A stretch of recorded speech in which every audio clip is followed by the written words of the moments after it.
Kashmir news के साथ मैं हूं मुनज़्ज़ा शाह। मुजफ्फरनगर उत्तर प्रदेश में एक जलसे से खिताब करते हुए मरकजी वजीर दाखिला अमित शाह ने कहा कि कश्मीर हमारा है। शाह ने लोगों से मुखातिब होते हुए कहा कि जब उन्होंने दूसरी बार नरेंद्र मोदी को वज़ीर-ए-आज़म बनाया तो उन्होंने दफा 370 को हटाकर कश्मीर को हिंदुस्तान का अटूट अंग बना दिया। कश्मीर में दहशतगर्दी को खत्म करने का काम किया। उन्होंने मुल्क को महफूज और खुशहाल बनाया। साल से कांग्रेस वाले 50 साल से धारा 370 को संभाल पर बैठे थे। मोदी जी ने दूसरी बार जब आपने प्रधानमंत्री बनाया धारा 370 को समाप्त कर कश्मीर को भारत के साथ जोड़ने का काम किया।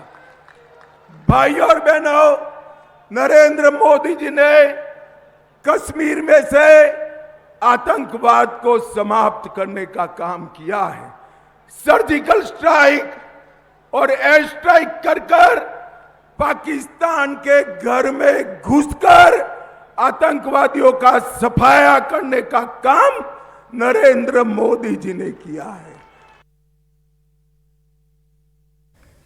कश्मीर में इंडिया अलायंस में दरारें मजीद गहरी हो गई है। पीडीपी सदर महबूबा मुफ्ती ने कहा कि नेशनल कॉन्फ्रेंस के साथ कोई इत्तेहाद नहीं होगा। उन्होंने कहा कि वो कश्मीर की तीनों सीटों पर अपने उम्मीदवार खड़े करेंगी। महबूबा ने कहा कि उमर अब्दुल्ला ने पीडीपी के बारे में जो कुछ कहा उससे वो मायूस हुई है। उन्होंने कहा कि वो आइंदा लोकसभा इंतखाबात के लिए अपने उम्मीदवार खड़े करेंगी और अकेले इंतखाबात में जाएंगी। महबूबा ने कहा कि कोई खुलकर बात नहीं कर सकता, हत्ता कि सहाफी भी।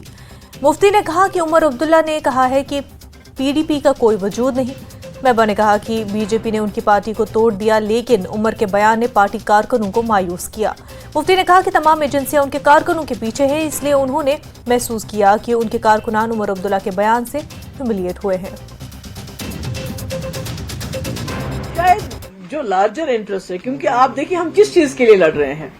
हम तो लुट चुके हैं, हमारे पास क्या है अब? तो अब हम पार्लियामेंट की सीटों के लिए आपस में एक दूसरे के कपड़े फाड़े। तो अगर फारूक साहब ने या उमर साहब ने मुझे बुला के ये कहा होता कि आपने चूंकि फारूक साहब के ऊपर जिम्मेवारी छोड़ी है, हमें लगता है कि आप लोग शायद अच्छी तरह हमारी मुश्किलात की अक्कासी नहीं कर सकते, हमारे लोग बेहतर हैं, या हमारे पार्टी वर्कर नहीं मान रहे, वट एवर इट वॉज, जो भी उनको मतलब फैसला जिस वजह से किया।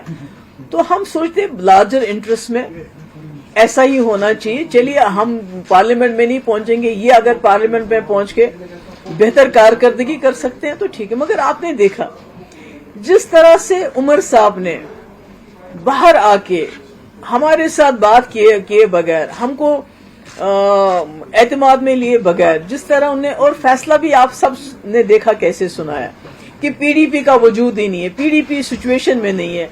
महबूबा मुफ्ती चौथे नंबर पे आई। तो उससे क्या हुआ कि जो मेरा वर्कर है, आपका मालूम है पिछले 5 साल से बीजेपी ने मेरी पार्टी सारी तोड़ के रख दी, बड़े बड़े सारे लीडर निकाल। अब मेरे साथ कौन है? मेरा वर्कर, जो बेचारा फाका रह के जेब से पैसा खर्च करके मेरे जलसे जुलूस मीटिंग्स में आता है।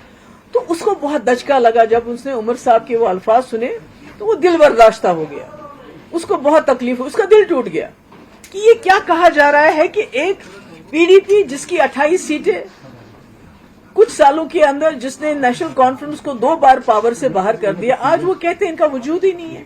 हमारे सपोर्ट से क्या होगा? उमर साहब तो हमें किसी गिनती में ही नहीं मानते, वो तो कहते हैं आप कहीं में हो ही नहीं। तो हम किस गिनती में है पीडीपी वाले? तो हम अपने हिसाब से, अपनी मुफलिसी के हिसाब से, अपनी गरीबी के हिसाब से अपने कैंडिडेट खड़ा करेंगे और लोगों पे छोड़ेंगे लोग क्या फैसला करते हैं, लोग किस आवाज को पार्लियामेंट में पहुंचाना चाहते हैं आज इस सिचुएशन में।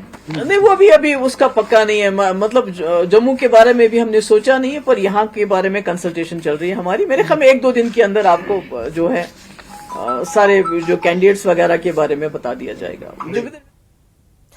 नेशनल कॉन्फ्रेंस के तर्जुमान इमरान नबी डार ने महबूबा मुफ्ती के बयान पर रद्द-ए-अमल जाहिर करते हुए कहा कि उन्हें लगता है आज मुफ्ती ने पीएजीडी अलायंस खत्म कर दिया। उन्होंने कहा कि ये देखकर अच्छा लगा था कि महबूबा और फारूक अब्दुल्ला ने कुछ दिन पहले नई दिल्ली में स्टेज शेयर किया, लेकिन अब ये वाज़ेह हो रहा है कि पीडीपी कुर्सी के पीछे है और उन्हें इस पर ज़ाती तौर पर बहुत अफसोस हो रहा है।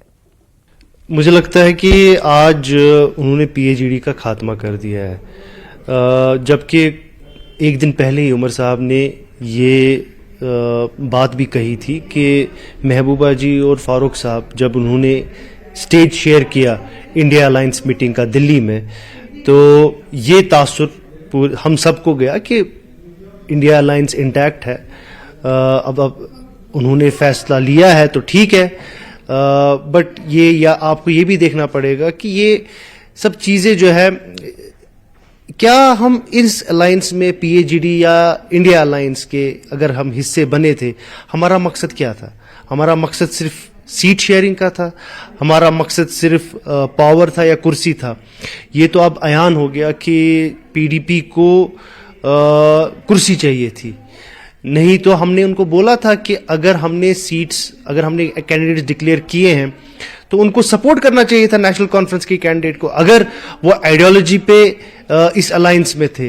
बट मुझे ये कहने में कोई मतलब शक नहीं हो रहा है कि ये पीएजीडी का अलायंस जो था, इनको आइडियोलॉजिकल बेसिस नहीं थी इसकी, ये सिर्फ और सिर्फ सीट शेयरिंग का अलायंस था। और जैसा कि डीडीसी में भी हुआ, जिस तरीके से हमने इतनी सारी सीट्स जो है पीडीपी के लिए छोड़ दी जो हमारी विनिंग सीट्स थी, बट तब हमने एक लार्जर कॉज के लिए वो छोड़ा था। लेकिन आज जिस तरीके से इन्होंने एक डिसीजन लिया, एक पीएजीडी को तोड़ने का डिसीजन लिया, अफसोस ही होगा और क्या होगा इसमें। एआईसीसी के जनरल सेक्रेटरी और जम्मू कश्मीर कांग्रेस इंचार्ज भरत सिंह सोलंकी ने सीटों की तकसीम पर नेशनल कॉन्फ्रेंस और पीडीपी के दरमियान लड़ाई को कम अहमियत देने की कोशिश की। सोलंकी ने यह भी दावा किया कि जम्मू कश्मीर में इंडिया ब्लॉक काफी मजबूत है। सोलंकी ने कहा कि कुछ सीटों पर इत्तेहादी जमातों के दरमियान झगड़ा अलायंस के उम्मीदवारों के इम्कानात पर शायद ही कोई असर डाले। है कि आज महबूबा मुफ्ती की प्रेस कॉन्फ्रेंस हुई, उन्होंने कहा कि जिस तरह से उमर अब्दुल्ला ने उनके खिलाफ बयानबाजी की उनकी पार्टी के खिलाफ, उससे वो उनके वर्कर आहत हैं और कश्मीर की तीन सीटें जो है उस पर वो अकेले चुनाव लड़ेंगी। जम्मू के बारे में उन्होंने कुछ नहीं कहा। क्या लगता है आपको कि जो आपकी कोशिश थी एनसी और पीडीपी को साथ लाने की कहीं ना कहीं नाकामी हुई? हमने पूरी कोशिश की थी। अब उनका जो स्टेटमेंट है उसके बारे में मुझे कुछ नहीं कहना है, पर आने वाले समय में इंडिया गठबंधन वो काम करने वाला है और जम्मू में और कश्मीर में, जम्मू कश्मीर से भाजपा को हटाना ये हमारा लक्ष्य है। आप कैसे हटाएंगे? क्योंकि कश्मीर में हम जनता के समर्थन से हम भाजपा को हटाएंगे। हमारे जो दो नुमाइंदे तय हुए हैं, हमारे उधमपुर और जम्मू के, आप देख रहे हैं जन सैलाब और उनका उत्साह, कितने प्यार से वो बात कर रहे हो। रास्ते में जाने वाले स्कूटर में, रिक्शा में जाने वाले लोग भी कांग्रेस जिंदाबाद, रमन बल्ला जिंदाबाद ऐसी बात कर रहे हैं। तो वक्त बदल रहा है, बदलाव चाहती है जनता, पूरे देश की, और खास करके जम्मू कश्मीर की जनता इसलिए चाहती है कि 10 सालों से बड़े पीड़ित हुए, बड़े परेशान हुए, हर तरीके से परेशान हुए। अब जनता इससे बाहर निकल के शांति चाहती है, अमन चाहती है, खुशी चाहती है, रोजगारी चाहती है, महंगाई कम करना चाहती है, अपने स्मार्ट मीटर की बात हो, बहुत सारे मसले हैं उनको सॉल्व करना चाहती है। जिस तरह से वो अब अलग अलग चुनाव लड़ने जा रहे हैं, आज महबूबा मुफ्ती ने भी डिक्लेयर कर दिया, तो आपको नहीं लगता कि आपकी जो एक एफर्ट थी, सेक्युलर पार्टी अगर डिवाइड होगी तो बीजेपी को फायदा नहीं होगा? देखिए, इसके बारे में पूरा चयन करेंगे, सोचेंगे और जनता को साथ रखेंगे। आखिर में तो जनता सर्वोपरि है। पॉलिटिकल पार्टी का इम्पोर्टेंस तो स्वाभाविक रूप से है, लेकिन जनता ही तय करेगी आने वाले समय में और जनता ही बीजेपी को भगा देगी। महबूबा मुफ्ती के तमाम सीटों पर इलेक्शन लड़ने के बयान पर रद्द-ए-अमल देते हुए डीपीएपी के तर्जुमान एडवोकेट एम सलीम परे ने कहा कि इन जमातों ने हमेशा जम्मू कश्मीर के लोगों को गुमराह किया है। महबूबा जी का आज का बयान कोई सरप्राइजिंग नहीं है। हमने पहले दिन से ये कहा, चाहे वो पीएजीडी की बात हो, फिर जब इंडिया ब्लॉक में गए हमने ये कहा था कि ये लोगों के लिए कतई तौर पे नहीं जाते हैं, ये अपने लिए, अपनी कुर्सी के लिए और अपनी सियासत को बचाने के लिए इन प्लेटफॉर्म्स का इस्तेमाल करते हैं। अब ये है कि लोग, चाहे मैं इनके जो लीडर इनकी पार्टीज में है, वो भी तो परेशान होते होंगे कि हम कहाँ जाएंगे, लोगों को क्या बताएंगे। तो महबूबा जी के जो अल्फाज थे उसे ये पता चलता था कि इन पे ज़बरदस्ती हुई है, उसे ये पता चलता था कि पीडीपी को किसी ने धोखा दिया है। मेरी गुजारिश इन दोनों पार्टी से ये रहेगी कि खुदा के लिए अपने लोगों के साथ साथ जम्मू कश्मीर के जो अवाम है, आए रोज़ आप अपने स्टेटमेंट्स बदलते हो, आए रोज़ आप अपने स्टैंड बदलते हो।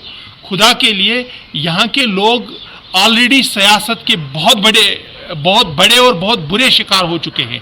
यहाँ के लोगों को अपनी पॉलिसी आप वाज़ेह कर दें कि आप करना क्या चाहते हो, आपने अचीव क्या किया है जब आप पावर में थे।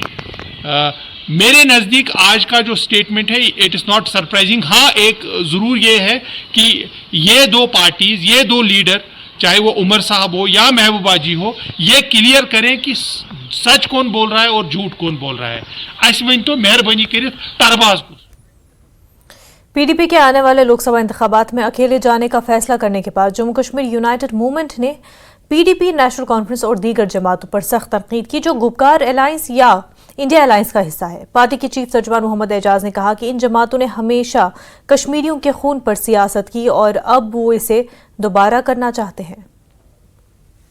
बेवकूफ़ बना रहे हैं जो कि 70 साल से अमूमी तौर नेशनल कॉन्फ्रेंस और पिछले 22 साल से पीडीपी खसूसी तौर महबूबा जी और उनके वालिद साहब ने बनाया है। इतना मैं कहूंगा, कल नेशनल कॉन्फ्रेंस ने मियां अल्ताफ को पार्लियामेंट्री सीट जो अपनी राजौरी, पुंछ और साउथ कश्मीर की थी उन पे कैंडिडेट उतारा। अब वो तो अपने लोगों जो गांधरबल ने, जिनको उन्होंने एक मसीहा के तौर पे एक लीडर बनाया और असेंबली भेजा, एक बार नहीं बहुत बार, उन लोगों के साथ वफा नहीं कर पाया, तो वो अब पुंछ राजौरी के लोगों के साथ क्या वफा कर पाएगा।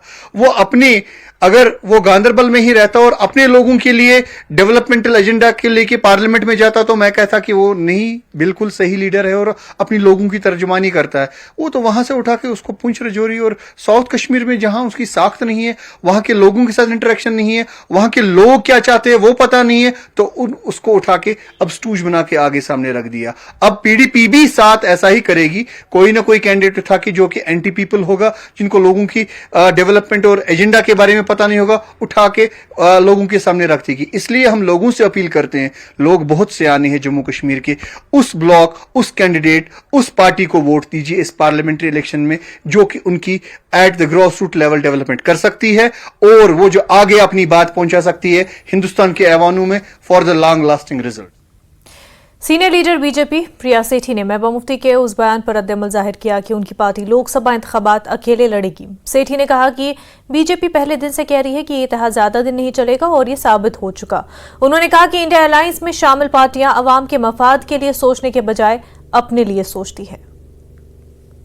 मैडम, पीडीपी ने आज अभी कुछ देर पहले ये ऐलान कर दिया कि वो भी इलेक्शंस लड़ेंगी, क्योंकि पहले ये कहा जा रहा था कि कांग्रेस, नेशनल कॉन्फ्रेंस और पीडीपी मिलकर चुनाव लड़ेगी, लेकिन अब पीडीपी भी अलग से चुनाव में जाएगी। कैसे देखती है बीजेपी इसको? देखिए, जो इंडिया अलायंस उन्होंने बनाया है, पहले भी है कि ठगों का एक पूरा जमावड़ा है और जब सत्ता की बात आती है तो हर व्यक्ति जो है सत्ता में आना चाहता है।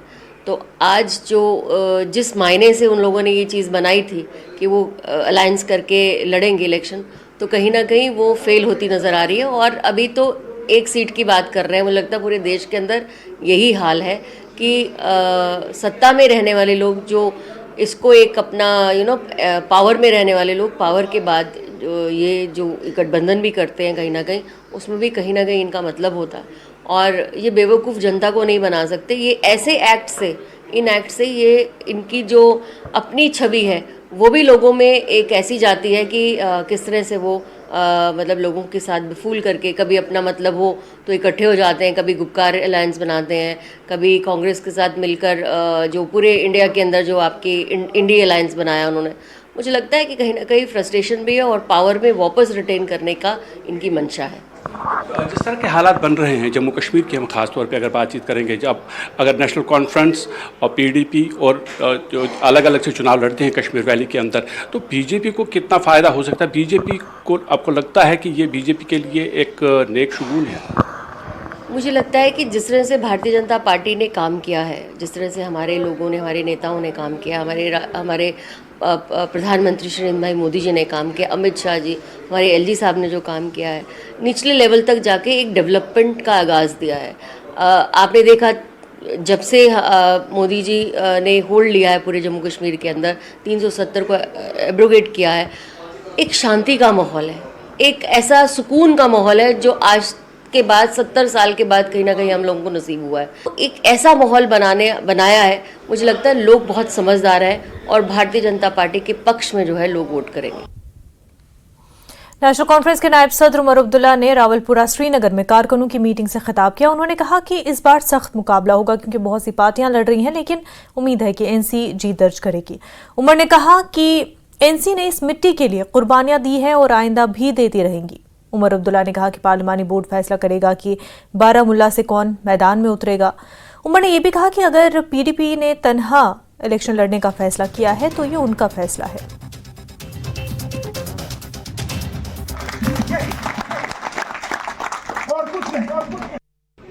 अगर 5 की 5 सीटों पे उन्होंने अपने कैंडिडेट उतारने का ऐलान किया है तो उनकी मर्जी है, मैं कैसे रोक सकता हूं उनको। लेकिन अब कश्मीर की 3 सीटों पे हमने उन्हीं के फॉर्मूला के बुनियाद पे कैंडिडेट्स का ऐलान किया। आपको याद होगा जब डीडीसी के इलेक्शन हुए, डीडीसी के इलेक्शनों में हमने पहले उनसे कहा था कि 2019 के पार्लियामेंट इलेक्शन के नतीजे जो हैं उसके बुनियाद पे कैंडिडेट्स का फैसला होना चाहिए। वो उस वक्त पीडीपी को काबिल कबूल नहीं था। पीडीपी ने उस वक्त हमसे कहा था कि पार्लियामेंट के इलेक्शन के बुनियाद पे नहीं, 2014 के असेंबली इलेक्शन के नतीजों के बुनियाद पे जो है कैंडिडेट्स का फैसला होना चाहिए। फैसला ये हुआ था कि जो जहां से जीता वहीं से उनके कैंडिडेट जो है उठाए जाएंगे और हम उस पर कायम रहे। तो इस बार भी पार्लियामेंट इलेक्शन में वही फॉर्मूला इख्तियार हुआ, जहां से हम जीते वहां से हमने कैंडिडेट्स का फैसला किया था। ये हमने उनसे जरूर कहा था कि पार्लियामेंट में क्योंकि गुंजाइश नहीं है, असेंबली के लिए हम गुंजाइश जो है वो रखना चाहते हैं। अब अगर महबूबा जी ने ये फैसला कर लिया है कि वो 5 की 5 सीटों पे जो है अपने उम्मीदवार खड़ा कर रहे हैं, तो शायद फिर वो असेंबली के लिए भी अब किसी तरह का अलायंस नहीं चाहती।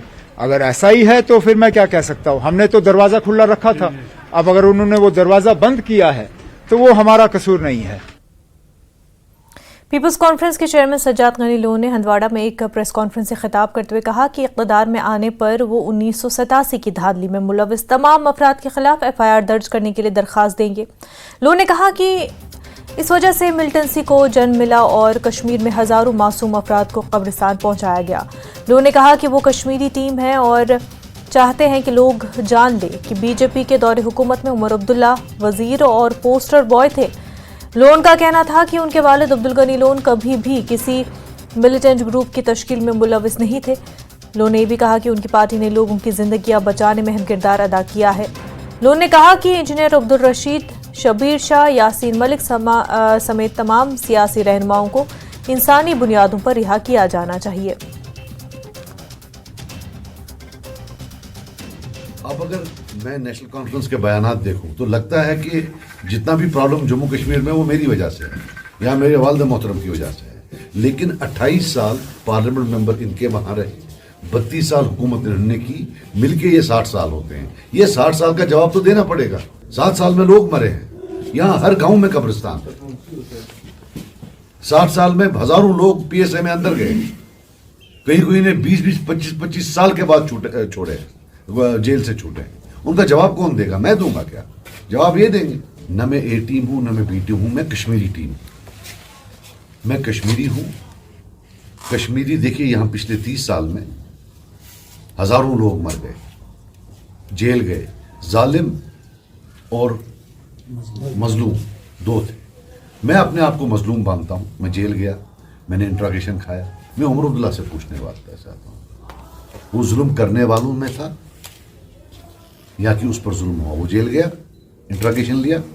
जब हम जेलों में सड़ रहे थे, वो तो फॉरेन मिनिस्टर था बीजेपी का, वो तो वाजपेयी साहब का फॉरेन मिनिस्टर था। तब तो वो बात नहीं किसी को करने देता था। और जो फॉरेन डिग्निटरी आती थी तब वो जाके उनको बोलता था वहां कोई प्रॉब्लम नहीं है, कोई तशद्दुद नहीं है, सब ठीक है। मैं क्या कर सकता था एज एनिमल हस्बेंड्री मिनिस्टर? मैं कौन सा बड़ा उतना तोप था कि मैं कोई होम मिनिस्ट्री का डिसीजन लेता? मैं तो कुछ नहीं कर सकता था। ये तो फॉरेन मिनिस्टर था, उसके बाद चीफ मिनिस्टर था, फादर इसका चीफ मिनिस्टर था। मैं डंके की चोट पर जब जाऊंगा इंशाल्लाह पार्लियामेंट, अगर अल्लाह ताला ने चाहा और उसके बाद लोगों ने चाहा, वहां जाऊंगा, मैं लोगों की बात करूंगा, मैं पुलिस वेरिफिकेशन सर्टिफिकेट्स की बात करूंगा, मैं डिले इन पासपोर्ट्स की बात करूंगा, मैं जो हजारों लोग जेलों में हैं उनकी बात करूंगा। I strongly believe that even today the biggest CBM towards Kashmir is will be कि एक FIR लॉन्च हो जिसमें फारूक साहब का नाम हो, उन कांग्रेस लीडर्स का नाम हो, ब्यूरोक्रेट्स हो जिनने 87 की रैगिंग की। आफ्टर ऑल 1 लाख लोग मरा है, हजारों लोग जेलों में गए हैं, handicapped, an army of orphans, an army of widows and no accountability. वो इंसान नहीं थे क्या? बीजेपी गवर्नमेंट इतनी बड़ी बातें कर रही है। What have they done in terms of Farooq साहब क्रिकेट स्कैंडल? बताइए क्या किया? 87 के बारे में क्या किया? यहां अगर थोड़ा बहुत अगर सलाम हर्ष गए दूसरे दिन उसको बुला के लाया होता है पुलिस, 70-80 करोड़ सीधे खा गया। He is out at the pleasure of BJP government. मेरे फादर पॉलिटिकल थे हमेशा। जब 87 की रिगिंग हुई उनको बंद किया गया, फिर उन्होंने इलेक्शन को खैर बात बोला। इसीलिए हमारे किसी भी इलेक्टोरल प्रोपेगेंडा में आप उनका फोटो नहीं देखेंगे, क्योंकि जब वो इस दुनिया से गए वो इलेक्शन नहीं लड़ते थे। हम उनकी उस मेमोरी का रिस्पेक्ट करते हैं। गन जो है 1987 में आया, रिगिंग के बाद आया, और तकरीबन 50 तंजीमें थी। फर्ज करे पहले तो ये झूठ है, वो एक तंजीम लोन साहब है, बाकी 49 कहां से आई, वो किसने बनाई? वक्त हो गया एक छोटे से ब्रेक का, जल्द होंगे हाजिर।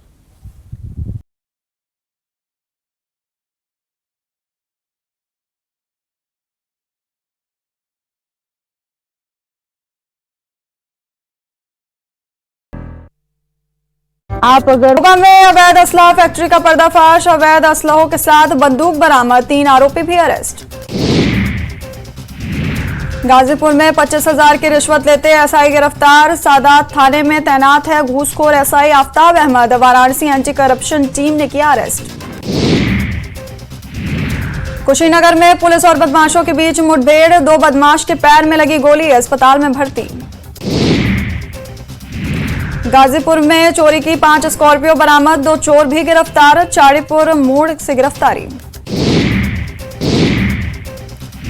बरेली में गर्भवती महिला की हार्ट अटैक से मौत, परिजनों का आरोप, सभासद ने पुलिस भेजकर हड़काया था, पुलिस और सभासद को लेकर जबरदस्त आक्रोश। फिरोजाबाद में बड़ा गांव नहर पुल के पास मिला लड़की का शव, शिनाख्त में जुटी पुलिस, जसराना क्षेत्र का मामला। हरदोई में 5 रुपए के लिए ट्रक कंडक्टर के पेट में घोंपी कैंची, घायल कंडक्टर लखनऊ के लिए रेफर, शाहजहांपुर रोड पर हुई घटना। बरेली में मकान का छज्जा गिरने से 9 लोग घायल, 5 की हालत गंभीर, जिला अस्पताल रेफर। टीकमगढ़ में गेहूं की फसल में लगी आग, शॉर्ट सर्किट से लगी आग, कड़ी मशक्कत के बाद आग पर पाया गया काबू। बीजापुर में मुठभेड़ में मारे गए 8 नक्सली, भारी मात्रा में ऑटोमेटिक हथियार बरामद, सूत्रों के हवाले से खबर। जगदलपुर में पुलिसकर्मी की पिटाई, भरे बाजार में पुलिसकर्मी को पीटा, हेड कांस्टेबल पर धमकाने का आरोप, वसूली के लिए धमकाने पर की पिटाई। मुरैना में पुल काटते समय टूटा पुल, 5 मजदूर 50 फीट नीचे गिरे, घायल मजदूरों को अस्पताल में किया गया भर्ती। आगर मालवा में अजब प्रेम की गजब कहानी, सोशल मीडिया पर मिले थे प्रेमी जोड़े, कोर्ट और मंदिर में की शादी।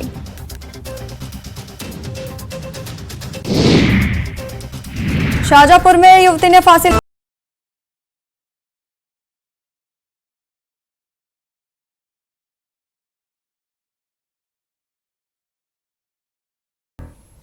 ब्रेक के बाद आपका खैर मकदम है। DPAP के सरबराह गुलाम नबी आजाद ने कहा कि उनका बुनियादी मकसद जम्मू कश्मीर में रियासत का दर्जा बहाल करना है।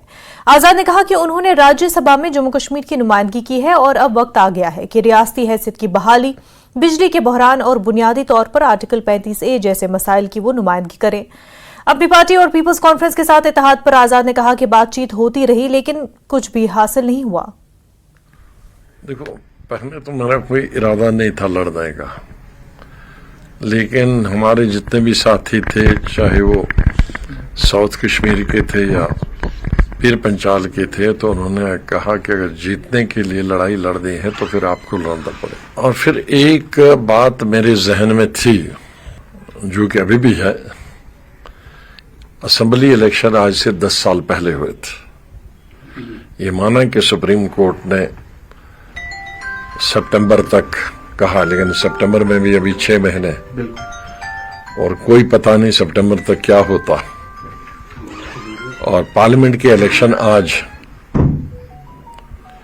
हमारी रियासत की सबसे बड़ी प्रॉब्लम मेरे ख्याल में 75 साल की जो आज तक मंजर आम पे आई है, वो बगैर स्टेट के हम यूटी हैं।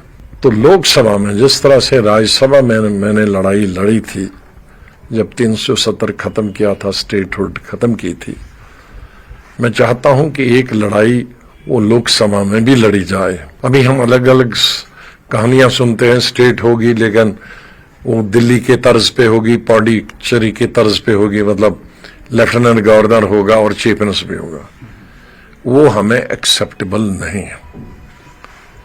हम फुल स्टेटहुड की बात करेंगे। कंपटीशन थोड़ा टफ है क्योंकि अभी आपने देखा एनसी के जो नाम आया है, मियां अल्ताफ है, कहीं शायद पीडीपी में शायद महबूबा का नाम आ जाए। वेलकम। मैं किसी पार्टी के खिलाफ नहीं हूं, न किसी लीडर के खिलाफ हूं। पॉलिटिक्स तो ऐसे ही होती, पॉलिटिक्स तो आसान नहीं होती है, पॉलिटिक्स तो लड़ाई है। पॉलिटिकल हमारा अपना एजेंडा है, मैंने अपना एजेंडा बताया, उनका अपना एजेंडा होगा। तो अल्टीमेटली तो अवाम है, कश्मीर के अवाम है, कश्मीर के वोटर हैं, पीर पंचाल के वोटर हैं या जम्मू सूबा के वोटर हैं। ये उनको फैसला करना है कि पार्लियामेंट में उनकी नुमाइंदगी, बेहतर नुमाइंदगी कौन कर सकता है, उनकी लड़ाई पार्लियामेंट में कौन लड़ सकता है। जम्मू कश्मीर के अवाम हैं, चाहे वो पीर पंचाल के भी हों या यहाँ के भी हों, वो सियासी सूझबूझ रखते हैं, वो अच्छी तरह से जानते हैं कि कौन उनकी नुमाइंदगी कर सकता है। सर, नॉर्थ में और सेंट्रल कश्मीर में अभी आपके कैंडिडेट्स के नाम बाकी हैं, आप प्लान कर रहे हैं कि यहाँ से भी कैंडिडेट्स उठे? जो आगे इलेक्शन नजदीक आते जाएंगे वो तो बाद में है, सबके बाद में है। अब जो एक सामने आता है तो उसका एक कैंडिडेट हम खड़ा करते हैं। सर, एक आखिरी सवाल है बस सर, एक गठजोड़ बन रहा था, ऐसे कह रहे हैं, अपनी पार्टी है या जेकेपीसी और आपकी, तो उसके कैसे प्रोस्पेक्ट्स बन रहे हैं सर? अभी हमारा कोई अलायंस किसी के साथ नहीं हुआ। अभी तो हम, जैसे मैंने पहले ही कहा कि हम इनफरादियत अपनी कायम रखना चाहते हैं। हमने काम किया है एज चीफ मिनिस्टर यहाँ, एज हेल्थ मिनिस्टर यहाँ। अब जो ये आज की कॉन्स्टिट्यूंसी है, इसमें भी तब तो मुझे मेरे वहम गुमान में भी नहीं था कि मैं कभी अनंतनाग और पीर पंचाल से इलेक्शन लड़ूंगा, या कभी वहम गुमान में भी था कि ये एक कॉन्स्टिट्यूंसी बनेगी। लेकिन तो भी मैंने पीर पंचाल में भी एक मेडिकल कॉलेज दिया था, राजौरी। मैंने अनंतनाग में भी, साउथ कश्मीर में एक मेडिकल कॉलेज अनंतनाग में दिया था। तो मैंने हर इलाके के लिए काम किया। जम्मू कश्मीर कांग्रेस के सीनियर नायब सदर रविंद्र शर्मा ने गुलाम नबी आजाद को निशाना बनाया। उन्होंने इल्जाम लगाया कि आजाद ने दिल्ली में कुछ हुक्मरान ताकतों की हिदायत पर अनंतनाग राजौरी सीट से इंतखाब लड़ने का फैसला किया है। देखिए, जमहूरियत है, कोई भी चुनाव लड़ सकता है, अच्छी बात है, चुनाव लड़ना चाहिए और पता लगेगा कितना पानी में है, कौन कितनी पार्टी में है। लेकिन जो हमारा इंडिया अलायंस है वो जीतेगा, ये दावे से कह सकते हैं। अनंतनाग राजौरी पुंछ सीट जो है वो इंडिया अलायंस के साथ रहेगी और वहाँ के लोगों का जो माहौल है, हालांकि जम्मू की दोनों सीटों पे भी इस वक्त कांग्रेस पार्टी बड़ी मजबूत स्थिति भी है। यहाँ पे पिछली बार हम हारे थे, लेकिन यह है कि यहाँ हम दोनों सीटें जीतने के कगार पे हैं। इसलिए कश्मीर की तीनों सीटें, जिसमें राजौरी पुंछ भी शामिल है, वो भी इंडिया अलायंस के साथ रहेंगे। जम्मू की दोनों सीटें भी हम जीतेंगे। गुलाम नबी आज़ाद वहाँ से चुनाव लड़ रहे हैं, हालांकि उनका जो होम टाउन है वो चुनाव वैली है। क्या लगता है आपको, क्या बीजेपी को फायदा पहुंचाने के लिए? देखिए, वो लड़ लेते, यहाँ से पता लग जाता है। कठुआ, उधमपुर, डोडा सीट से पहले तो कांग्रेस की तरफ से लड़ चुके हैं, उस वक्त हमारी सरकार भी थी, लेकिन कुछ कष्ट का देखना पड़ा। इसलिए अब राजौरी पुंछ से पता चल जाएगा कि वो कितने, उनकी पार्टी कहाँ है और वो कहाँ हैं। और जितने मर्जी प्रयास कर लें, ABCD पार्टियाँ आप इकट्ठे लड़ते हैं, अभी रुख साहब ने होते दीजिए, हम बताएंगे। और जब कैंपेन होगा आप देख लेंगे किस तरह का माहौल है लोगों का। तो आपको लगता है कि किसी के इशारे पे वो वहाँ से चुनाव लड़? नहीं, हमें नहीं पता किसका इशारा, लेकिन कोई इशारा तो है कि वो हमारे से अलग हो गए और एक अलग पार्टी जिसका कोई वजूद नज़र नहीं आता, तो अपने वजूद की लड़ाई लड़ रहे हैं और उनकी पार्टी जो है वो वजूद की लड़ाई लड़ रही है, वजूद दिखाए। उधमपुर सीट से कांग्रेस के उम्मीदवार चौधरी लाल सिंह और जम्मू कश्मीर कांग्रेस के सदर वकार रसूल वानी ने डोडा स्पोर्ट्स स्टेडियम में एक अवामी जलसे से खिताब किया। लाल सिंह ने बीजेपी के कई सीनियर लीडरों को निशाना बनाया। सिंह ने कहा कि जब वो मेंबर पार्लियामेंट थे तो पार्लियामेंट में उनके दौर में बीजेपी लीडरान उनके पांव छूते थे, लेकिन आज वही लीडरान उनके खिलाफ बात करते हैं। लाल सिंह ने लोगों से कहा कि वो इंडिया अलायंस को वोट दें। लाल सिंह ने यह भी कहा कि उन पर बहुत तशद्दुद किया गया, लेकिन वो हारने वालों में से नहीं है। हमें अपने घर को देखना है, हमारा घर किसने लूटा और किसने लूटा। अपने मुद्दा साफ है, इनको हराना है जिन्होंने हमारी तबाही कही है। क्या लगता है आपको यहाँ के लोग सपोर्ट करेंगे? लगता है आपको दिख नहीं रहा लोग किसके साथ। जम्मू रियासी लोकसभा सीट से कांग्रेस के उम्मीदवार अमन भल्ला ने जम्मू के बाहुफोर्ट इलाके में एक इंतखाबी रैली से खिताब किया। AICC general secretary Bharat Singh Solanki, Manoj Yadav, Yogesh Sahni, Shabbir Ahmed Khan और दीगर मौजूद थे। बड़ी तादाद में पार्टी कारकुनान भी मौजूद थे। कांग्रेस लीडरों ने मोदी सरकार को निशाना बनाया। उन्होंने दावा किया कि ये सिर्फ कांग्रेस है जिसके पास समाज के तमाम तबकात के लोगों के लिए प्रोग्राम और पॉलिसियां हैं। भल्ला ने कहा कि तब्दीली की लहर है और कांग्रेस जम्मू डिवीजन की दोनों सीटें जीत लेगी।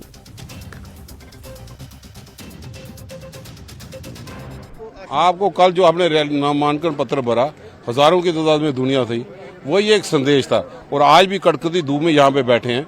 कल फॉर्म भरने के बाद यहाँ पे बहुफोर्ट के इलाके में लोगों का आशीर्वाद लेने के लिए है। लोगों में बड़ा उत्साह, वो बदलाव चाहते हैं। लोकल इश्यूज भी हैं तो नेशनल इश्यूज भी सारे करके और बदलाव हो यहाँ पे होगा। बेरोजगारी लेके, रिफ्यूजियों के मुद्दे लेके, तो लोगों के घर में बेसिक सुविधा है। पहले की हुकूमतों ने डोडा जिले के पूरे इलाके को नजरअंदाज किया था। वज़ीर-ए-आज़म नरेंद्र मोदी की क़यादत में इस हुकूमत ने मसावी तरक्की को यकीनी बनाया और फ़िरका वाराना हम आहंगी को बहाल किया। ये बात मरकजी वज़ीर डॉक्टर जितेंद्र सिंह ने गंदू बलीसा में एक बड़े अवामी जलसे से खिताब करते हुए कही। सिंह ने मजीद कहा कि 2014 से पहले यहाँ पर तबाही मचाने वाली कांग्रेस मुहिम चलाती थी और मुसलमानों को हिंदुओं के खिलाफ लड़ाकर सियासत करती थी। 91 मंजिल चला था अकेला, मगर लोग आते गए कारवां हकीकत ये है कि 2014 से पहले हमारे बारे में, भारतीय जनता पार्टी के बारे में, मोदी जी के बारे में, मोदी जी की बात के बारे में अनेकों भ्रम और अनेकों गलत फहमियां कांग्रेस ने फैला करके रखी, क्योंकि तकसीम की सियासत से वो अपने आप को जिंदा रखे हुए थे। हिंदू को मुसलमान के खिलाफ करना, मुसलमान को हिंदू को। अब 10 वर्षों में ये परखा है इस मुआशरे में। यहाँ जिस जगह हम खड़े हैं, या हर तबके के लोग हैं, वो आपसी भाईचारे के साथ रहते हैं, जो उनकी कुदरती विरासत में है। लेकिन कांग्रेस ने इसको बिगाड़ने की कोशिश की। आज इन 10 वर्षों में जितनी तरक्की इस इलाके में हुई, उससे गुज़श्ता 50 सालों में हुई। हालांकि यहाँ से एमएलए रियासत के वजीर रहे, यहाँ के एमपी मरकज में वजीर रहे, लेकिन यहाँ पर पहला डाकखाना 2014 के बाद खुला। ये इस हालत रही। आज यहाँ सड़कों पर जाल बिछा। PMGSY की पूरे जम्मू कश्मीर में सबसे ज्यादा अगर सड़कें बनी तो उसी कॉन्स्टिट्यूएंसी में बनी, जो भदवा कॉन्स्टिट्यूएंसी में आता है।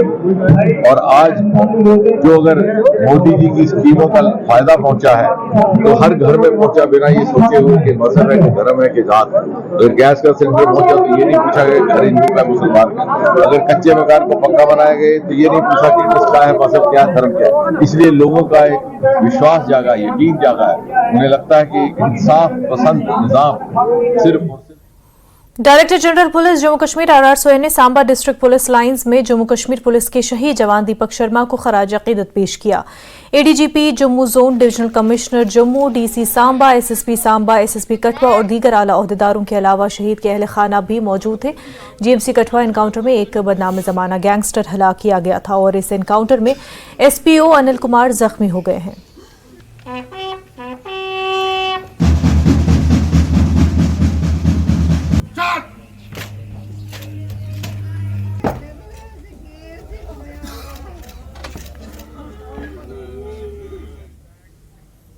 कठुआ में शहीद होने वाले पीएसआई दीपक शर्मा की उधमपुर के देविका घाट में पूरे सरकारी एजाज के साथ आखिरी रस्मात अदा की गई। शर्मा की आखिरी रस्मात के वक्त माहौल गम से भरा हुआ था। इससे पहले देविका घाट में शहीद को खराज अकीदत पेश किया गया। पुलिस, सीआरपीएफ और सिविल इंतजामिया के सीनियर अफसरान ने उन्हें खराज अकीदत पेश किया। सैकड़ों सोगवार, जिनमें अफसरान, सरकर्दा शख्सियात और आसपास के इलाकों में अवाम के अरकान शामिल थे, देविका घाट पर जमा हुए। उन्होंने बहादुर अफसर को आखिरी सलाम पेश की। उधमपुर रेलवे स्टेशन के करीब सिंगूर गांव के रहने वाले शर्मा को उनकी हिम्मत और लगन के लिए याद किया जाता है।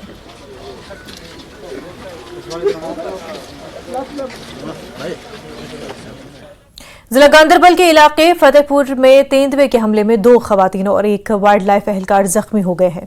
इलाके में तेंदुए को घूमते हुए देखा गया और मकामी बाशिंदों ने महकमे वाइल्ड लाइफ को इत्तला दी। उसके फौरन बाद महकमे के एहलकार तेंदुए को पकड़ने के लिए जाए मकाम पर पहुंच गए।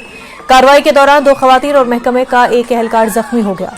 जख्मियों को बाद में तिबी इमदाद के लिए अस्पताल मुंतकिल कर दिया गया और इसके बाद तेंदुए को पकड़ लिया गया। इससे लोगों ने राहत की सांस ली।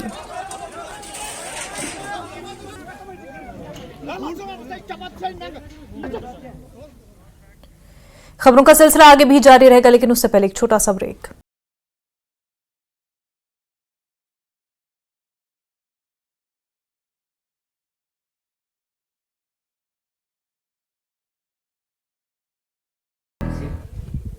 गोल्डी मीट मटन आत्महत्या का बनाया वीडियो, प्रेम प्रसंग से जुड़ा है मामला।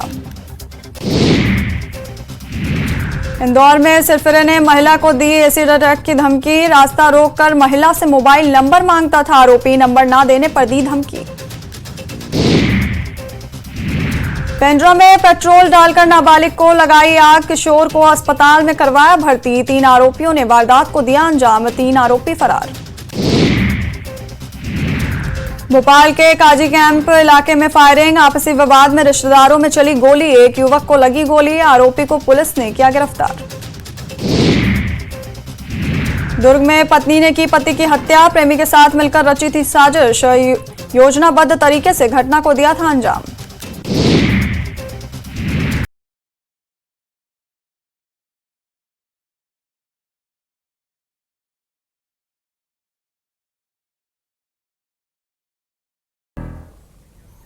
ब्रेक के बाद आपका खैर मकदम है। हरदुमीर त्राल में दानिश फारूक साकिन छजकोट नामी बाइकर उस वक्त जख्मी हो गया जब वो बाइक पर काबू खो गया। बाइक एक दीवार के साथ टकरा गई और इसके नतीजे में वो शदीद जख्मी हो गया। मकामी लोगों ने उसे सब जिला अस्पताल त्राल पहुंचाया। बाद में उसे मजीद इलाज के लिए श्रीनगर रवाना किया गया। पुलिस स्टेशन त्राल ने केस दर्ज करके तहकीकात शुरू कर दी है।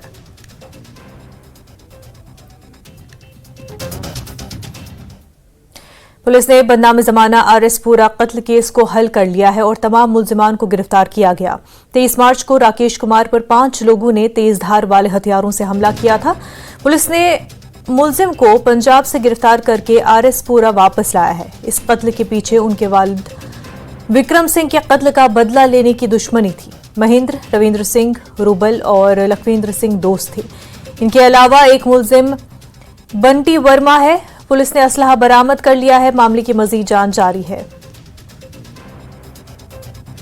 तो विक्रम सिंह के जो बेटे हैं और उनमें से एक और इनका रिश्तेदार है लखविंदर सिंह, मुझे डिसाइड करते हैं कि हम अपने बाप का मर्डर का बदला लेंगे। इनके साथ इनके कुछ साथी ज्वाइन करते हैं। तो जो उसमें अक्यूज्ड पर्सन्स हैं उनके बारे में मैं आपको बताऊं, मोहिंदर सिंह है, रविंदर सिंह है, दोनों जे विक्रम सिंह के बेटे हैं। पवनदीप सिंह है एलियास रूबल, ये इनका फ्रेंड है। एक इसमें लखविंदर सिंह है एलियास लखा, जो बम्बूचक रामगढ़ का रहने वाला है, वो इनका रिलेटिव है। इसके साथ ही बम्बूचक का एक और अक्यूज्ड है बंटी वर्मा, वो भी मौके पे था। 5 अक्यूज्ड जो हैं 25 तारीख को अरेस्ट हुए थे, 25 मार्च को, और जो छठा अक्यूज है वो 28 मार्च को अरेस्ट हुआ था। सारे के सारे अक्यूज जो हैं पुलिस कस्टडी में हैं, पुलिस रिमांड पे हैं। इनकी सस्टेन्ड जो इंटेरोगेशन है वो चल गई है। बदगाची शोपियां के लोगों ने रेलवे ट्रैक के जारी मंसूबे के खिलाफ अपना गुस्सा और एहतजाज दर्ज किया। उन्होंने मुतालबा किया कि रेलवे ट्रैक और रेलवे स्टेशन को बागबानी वाले इलाकों से दूर रखा जाए और इसे सरकारी जमीनों के जरिए मुंतकिल किया जाए। बीजेपी के जिला सदर मोहम्मद यूसुफ भट्ट की क़यादत में पार्टी के वफ्द ने इलाके का दौरा किया और मुजाहिरीन को यकीन दिलाया कि वो इस मामले को रेलवे के आला हुकाम के साथ उठाएंगे। हमने जो हमारी टीम है, सारी टीम लेके हम पूरा पहले ऋषिपुरा पहुंचे, डिप्टी कमिश्नर साहब भी साथ थे, तो वहाँ पे भी लोगों का यही डिमांड है। फिर उसके बाद हम पड़गुजी पहुंचे, रो रहे हैं कि हमारे साथ ये नुकसान हो रहा है। तो इंशाल्लाह हमारी जो स्टेट प्रेसिडेंट है उन्होंने पहले ही बात की अलजी साहब से भी, ड्यूकाम साहब से भी, इनको ये रूट प्लान हम चेंज करवाएं। डिमांड है, ट्रेन भी ज़रूरी है, वो भी गलत फैसला नहीं है। अलबत्ता हम गवर्नमेंट से इल्तिजा करते हैं, अपने मरकज़ गवर्नमेंट से, नरेंद्र मोदी साहब से और होम मिनिस्टर साहब से भी, रेलवे मिनिस्टर साहब भी, कि इनको थोड़ा सा ये साइड में प्लान। हमारी एहतजाज इसी बारे में हुआ है, जो ये रेलवे ट्रैक अवंतीपोरा से शोपियान आ रहा है, जिसको आप इसे उन्होंने कुलगाम से भी जोड़ा है। हमारा एहतजाज इसी के खिलाफ है कि ये जो हमारी फ्रूट की लैंड है, फ्रूट की ज़मीन है, ये सब इसी में ज़ाया हो जाती है। हमने पहले भी डीसी साहब से भी रिक्वेस्ट की। कश्मीरी पंडितों ने श्रीनगर के डाउनटाउन के इलाके बोहरी कदल में मुसलमानों के लिए इफ्तार का एहतमाम किया। इफ्तार पार्टी का एहतमाम पंडितों ने किया और तकसीम में मुसलमानों ने ताउन किया। आज शाम रोज़ा खोलने के लिए लोगों की बड़ी तादाद को खजूर, जूस और फल दिए गए। एक कश्मीरी पंडित संदीप मावा ने कहा कि वो हिंदुओं और मुसलमानों के भाईचारे को एक साथ रखने और इत्तेहाद व अमन के साथ रहने के लिए ऐसी पार्टियों का एहतमाम करते हुए खुश हैं। देखिए, 34 साल यहाँ हिंदू और मुसलमान में दरार लाई गई। मैं ईमानदाराना कोशिश हमारी जमात कर रही। रिकन्सिलेशन का मतलब है एक दूसरे से जो दूरियां हैं उनको ख़त्म करे, कोशिश करें कि कैसे हिंदू और मुसलमान एक होकर आबाद रहे, ठीक है ना। तो उसी में लगे हैं, कोशिश कर रहे हैं। अल्लाह ताला खुद इस पे ताकत देगा। हम मजहबी दरार ख़त्म करना चाहते हैं, यही एक ईमानदाराना कोशिश है। तो जिस तरह से हम यहाँ पे देख पा रहे थे कि पहले ये चीज़ें होती थी लेकिन कम हो गई थी, लेकिन ये चीज़ें काफ़ी कम हो गई थी, अब दोबारा से आप ये पहल शुरू कर रहे हैं। देखिए, रिवाइव अल्टीमेटली एक सभ्य समाज के जो इंटेलेक्चुअल्स हैं या अच्छे लोग हैं, उनका क्या काम है? दरारें कम करना। जो रीजनल पार्टीज है उनका काम है दरारें बढ़ाना। हम कोशिश कर रहे हैं कि दरारें कम हो। यहाँ कश्मीरी सियासत का शिकार हुआ, मैं नाम लेके कहता हूँ, कश्मीरी मुसलमान सियासत का शिकार हुआ। 50,000 लोग इन लोगों ने मरवाए। कौन सी आज़ादी? हम भी कहते हैं आज़ादी। आज़ादी बेरोजगारी से, आज़ादी जो ड्रग एडिक्शन यहाँ चल रहा है उससे आज़ादी हो, यहाँ कारोबार फले, उसको आज़ादी कहते हैं। न कि लोग कश्मीरियों को मरवाए, इसको आज़ादी कहते हैं। हम उन रीजनल पार्टीज को करारा जवाब देना चाहते हैं। हम हिंदू, मुसलमान, सिख, क्रिश्चियंस एक है। आप कितनी भी कोशिश करो दरार करने में, उसको हम दरार होने नहीं देंगे। और जो आने वाला समय होगा, आप देखेंगे कि कैसे हम कश्मीरियत को मजबूत करेंगे और उन ताकतों को जिन्होंने कश्मीरियों को मरवाया, पिसवाया और झूठे ख्वाब दिलवाए, उनको करारा जवाब देंगे। लोकसभा इंतखाबात में अमन और अमान बरकरार रखने के पेश नज़र इलेक्शन कमीशन ने तमाम रियासतों के चीफ सेक्रेटरियों और पुलिस सरबराहों के साथ मीटिंग की है। ECI ने तमाम रियासतों, मरकज के जेर इंतजाम इलाकों के चीफ सेक्रेटरियों और DGPs और मरकजी एजेंसियों के सरबराहों को पुरअमन और साफ व शफाफ आम इंतखाबात को यकीनी बनाने की हिदायत दी है। बैन रियासती और बैन अक़वामी सरहदों पर सख्त निगरानी रखने को कहा गया है। सियासी कारकुनों और उम्मीदवारों की हिफाजत के लिए मुनासिब हिफाजती इक़दाम के लिए हिदायत दी गई है। खास तौर पर छत्तीसगढ़ और जम्मू कश्मीर जैसी रियासतों में खतरे के पेश नज़र हिदायत दी गई है। 85 साल से ज्यादा उम्र के लोगों को पोस्टल बैलेट की सहूलत दी गई है। लोगों से दरखास्त की गई है कि वो इस सहूलत से फायदा उठाए। ये पहली बार जम्मू कश्मीर में दस्तयाब कराई गई है। वो जिस्मानी तौर पर माजूर लोगों के साथ घर बैठे अपना वोट डाल सकते हैं।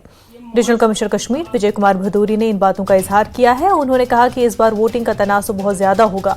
लोग वोट देने के लिए बहुत पुरजोश है। मौमर अफराद और जिस्मानी तौर पर माजूर अफराद ने इस इक़दाम को सराहा है।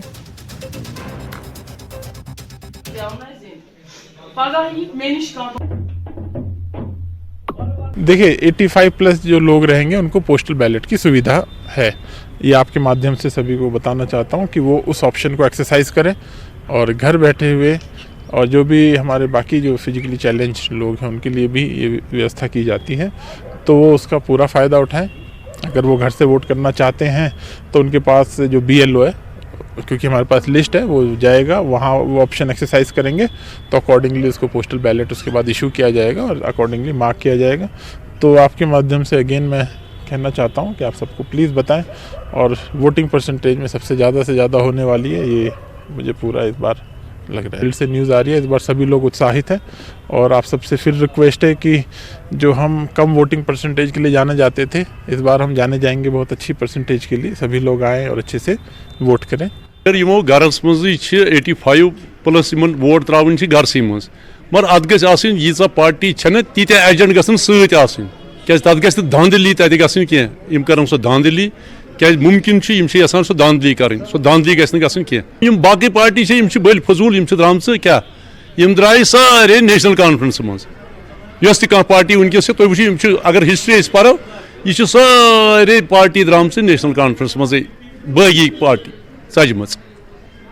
तो यह जरूरी कि एजेंट गसन आसन सारी अत अगर 4 पार्टी कुन जाए इलेक्शन लड़ान 4 एजेंट गसन आसन सत तौर। अगर कंस खतर रुत ग सह ठीक कथन, मगर अगर कह पकित सह पोलिंग बूथस पे वात तो वोट हे त्र। खास कर पन बचत बचावान पन पोस बचावान कि इन पजन गाड़ सोजन तिम गाड़न मज अन पत वोट त्रावन तथा पता तिम कस त्रावन वोट कस त्रावन यह पता। 85 अगर मोजूर तमिस तुंद खत सोचन घर गाड़ मज त्रावन तस वोट बी त्रावनस गर वापस, मगर नेरुन सारे यह हसा ये फील्डस मज अहन वन नोतवान वोट। अनंतनाग, पुंछ और राजौरी के वोटरों के नाम एक पैगाम में जम्मू कश्मीर यूनाइटेड मूवमेंट के सदर शेख इशफाक जब्बार ने जोर दिया कि वो अपने फैसले जात पात और मजहब की बुनियाद पर न करें।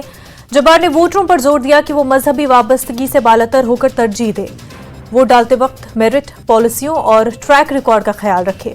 उन्होंने अनंतनाग, पुंछ और राजौरी के वोटरों से अपील की कि वो नेशनल कॉन्फ्रेंस के खोखले नारों का शिकार न हो।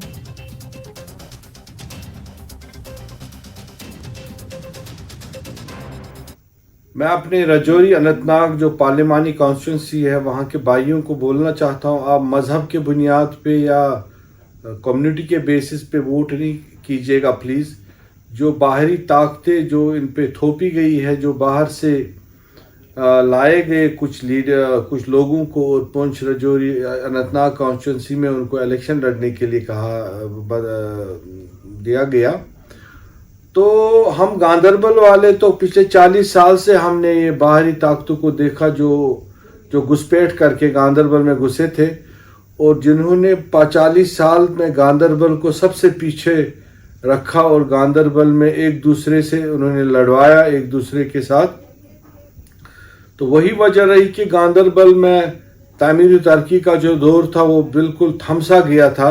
हालांकि हमारे 3 वजीर आला वहाँ से निकले हैं जिला गांदरबल से, और जहाँ तक कंगन का ताल्लुक है वहाँ के लोगों ने 40 साल नेशनल कॉन्फ्रेंस के कैंडिडेट को कामयाब किया और चाहिए ये था कि अगर उनको लड़ाना ही था हमारे मियां अल्ताफ साहब को तो वो सेंट्रल कश्मीर से भी लड़वा सकते थे उनको, जहाँ उनका अपना डिस्ट्रिक्ट गांदरबल था, कंगन था, बाकी लोग जिन्होंने 40 साल उनको अपने वोट से कामयाब किया और जिन्होंने हमेशा ही उनके साथ हर हालात में उनके साथ रहे और वहाँ से उठा के अपने मकसदों के लिए वहाँ मज़हब का नाम, मज़हब की आड़ में वो चाहते हैं कि सियासत घुसा रहे हैं अपने, वो एक एक्सप्लॉयटेशन हो रहा है दीन का भी, जिस तरीके से वो मज़हब की बेस पे वो वोट लेना चाहते हैं पुंछ राजौरी अनंतनाग से और कम्युनिटी बेसिस पे।